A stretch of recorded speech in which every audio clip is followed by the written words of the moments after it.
Hello, welcome to my channel. इससे पहले वाले वीडियो में हमने शिक्षण अभिवृत्ति के अर्थ को समझा था और आज के इस वीडियो में शिक्षण की परिभाषा और इंडियन कॉन्सेप्ट ऑफ एजुकेशन यानी भारतीय विद्वानों द्वारा दी गई शिक्षण की प्रमुख भाषाएं कौन कौन सी थी है और वेस्टर्न कॉन्सेप्ट ऑफ एजुकेशन यानी पश्चिमी विद्वानों द्वारा दी गई शिक्षण की प्रमुख भाषाएं।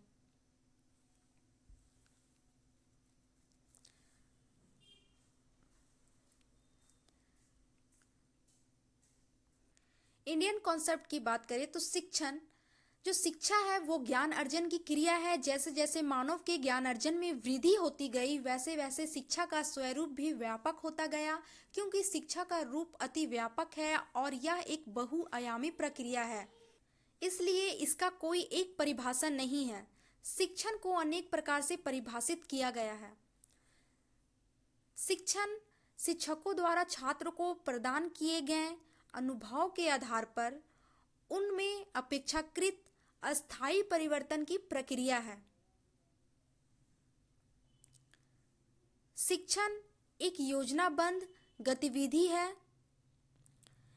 इसकी प्रभावशीलता इस बात पर निर्भर करती है कि शिक्षार्थी कितनी सुगमता, सरलता और शुद्धता से विषय वस्तु को ग्रहण करते हैं।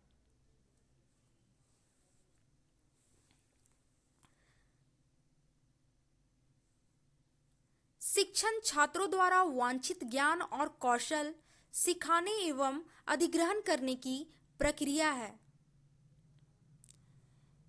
जिससे वे समाज में बेहतर जीवन यापन कर सके।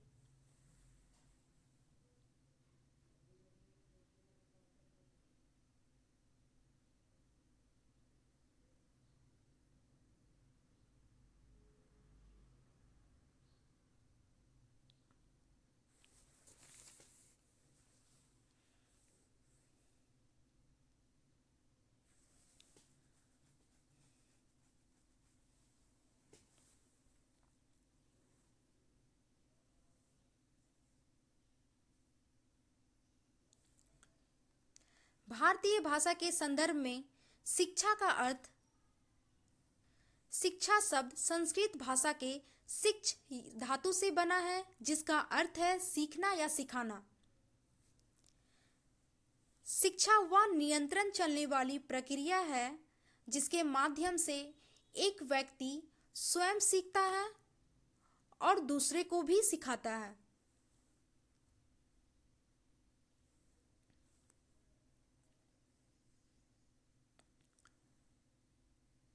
शिक्षा को विद्या भी कहा जाता है। विद्या शब्द संस्कृत के विद धातु से बना है, जिसका अर्थ है जानना या ज्ञान, जानना या सिखाना या ज्ञान प्राप्त करना।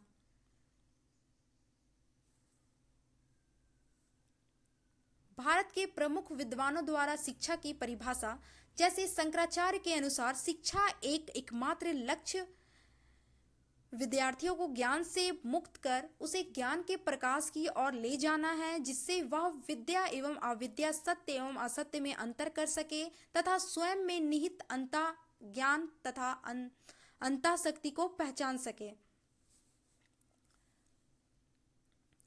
स्वामी विवेकानंद के अनुसार मनुष्य की अंतर्निहित पूर्णता को अभिव्यक्त करना ही शिक्षा है।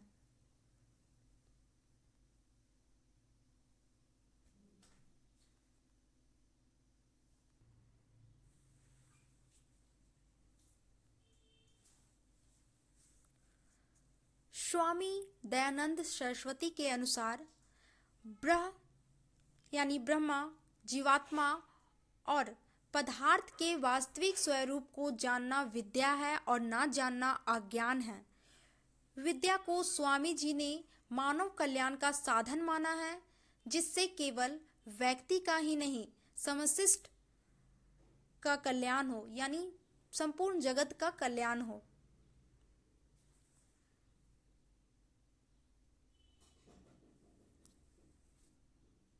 रविंद्रनाथ टैगोर के अनुसार शिक्षण के उद्देश्य पूर्ण जीवन की प्राप्ति के लिए बालक का पूर्ण विकास करना,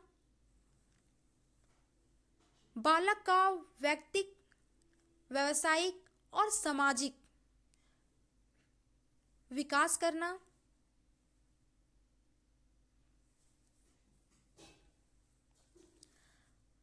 बालक के शरीर का स्वस्थ और स्वाभाविक विकास एवं उनमें विभिन्न अंगों और इंद्रियों को प्रशिक्षित करना ही शिक्षा है।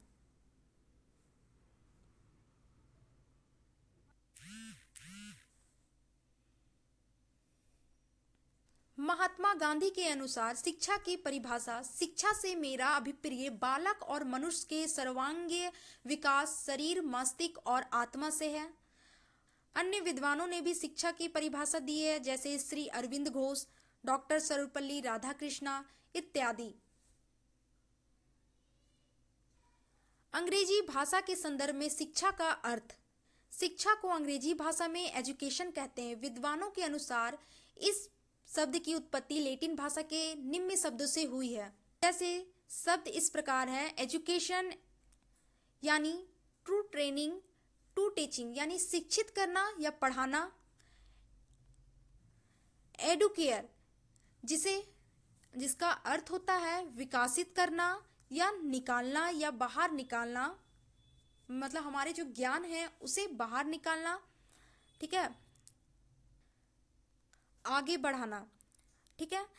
एडुकेयर या फिर एडुसियर, ठीक है। एडुसियर मतलब होता है विकासित करना, या हम इसे आगे बढ़ाना भी कह सकते हैं अथवा विकासित करना। पश्चिमी विद्वानों द्वारा दी गई शिक्षण की प्रमुख परिभाषाएं।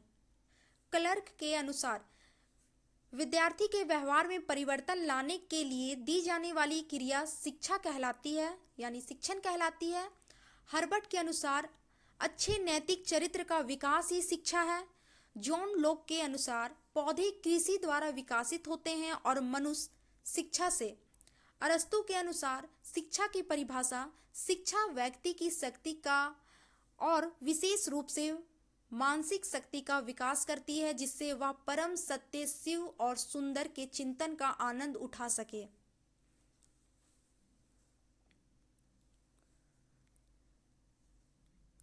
अन्य विद्वानों के नाम प्लेटो, रियांस, गेज